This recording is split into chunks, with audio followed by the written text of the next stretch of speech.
think most have been said on this. Sadly, for the purposes of public debate, perhaps we haven't had the fuller debate that I think we were already expecting and perhaps should have had, in the sense I think the briefings on this have been extremely good, and therefore I think we're all aware of a lot of the details that sit behind this report that we've got tonight, and we're aware in terms of the papers we've been given as well. It's a full report, it gives us all the thoughts. When the Chief Exec and I were first told of this problem, make no mistake about it, I think I could certainly say, the Chief Exec probably wouldn't want to say, I could certainly have taken out a pretty dramatic situation with those responsible, directly responsible, and that's the first human nature situation to get to. It takes you seconds to recover from that and realise, once you get some facts, this was a mistake, a serious mistake, but a mistake that actually in itself, in terms of what actually happened, is now understandable why it happened. Not excusable, but understandable. And one where the consequences are far out of proportion to the mistake itself.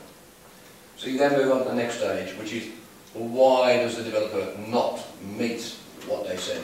He surely must realise, they must realise, that this was a purely clerical error.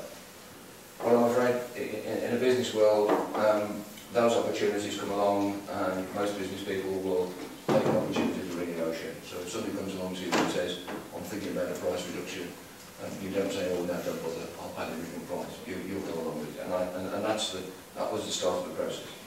I think in this case, the developers have been honourable in reaching an agreement with us, which enables it, as a few speakers have pointed out, to have the opportunity to mitigate for the pressures that this development brings forward. The flexibility gives us a better chance to do that, and although one or two of the services that are listed in that Appendix B might end up as a silver service rather than a gold service, I think in the main we will be able to meet those pressures without having to cause one additional cost of anywhere in order to meet them.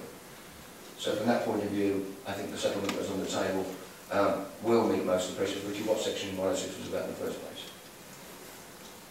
I have to say I have some sympathy for those who are involved in this process.